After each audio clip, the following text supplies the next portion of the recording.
In Movies and Money, the live-action version of Moana rode the wave to #1 at the box office. On the scene for us is Erik Childress, founder of the Movie Madness podcast. And Erik, the film stayed afloat, but by how much in ticket sales? Ultimately, the final weekend number came in at $43 million, which was lower than the failed Dumbo live-action film back in 2019.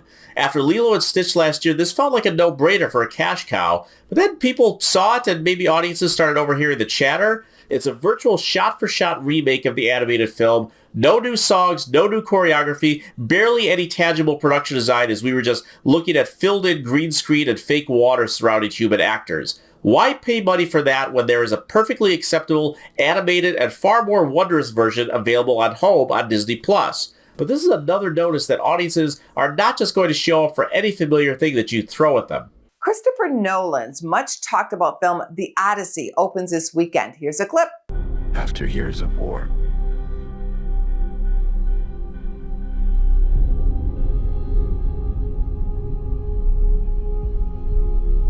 no one could stand between my men.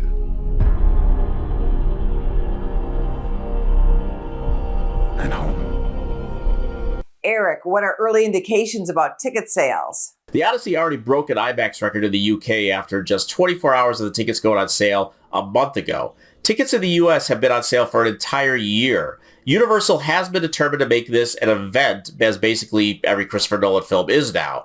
Remember, his last film was a 3-hour biopic released in the summer on a nuclear physicist, and it grossed over $330 million domestic and $975 million worldwide, opening on the same weekend as Barbie. So I have no doubt that audiences are going to show up, many with tickets bought in advance. The film also has zero competition next week, as Hollywood has pretty much cleared the decks until Spider-Man opens on the 31st. So it'll be interesting to see how many show up this weekend and how many tell others to show up in subsequent weeks. The Odyssey is one of the biggest debuts for the weekend. Let's get your review. Well, it shouldn't be a surprise, Angie, given my admiration for Nolan as a filmmaker.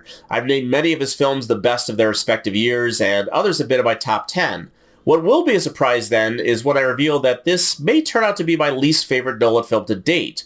Granted, I've only seen it once and do plan to give it another look, but my first impression is that, just in pure storytelling, this is the least Christopher Nolan-like film that he has ever made. It is more akin to a Ridley Scott epic, and in that, I mean a rather dry, too frequently lumbering narrative that doesn't will the audience into a growing intensity that he has pulled off like a magic trick in the past, whether it be the Batman films, Inception, or even Dunkirk and Oppenheimer.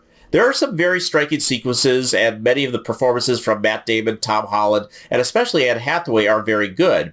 But I felt like a passive observer on a journey whose impetus is kept in its back pocket for much of the film that I think robs the audience of a greater emotional attachment to Odysseus' guilt and whether or not he deserves to find home. It's like a continuation of Damon's journey at the end of Saving Private Ryan, albeit without the sting of being told to earn this. Again, it's been one viewing, and I owe it another to one of my favorite filmmakers, but my first impression of The Odyssey is that it is the biggest disappointment that I've had at the movies this year. I hope you get that second look. Thanks, Erik. Thank you, Angie.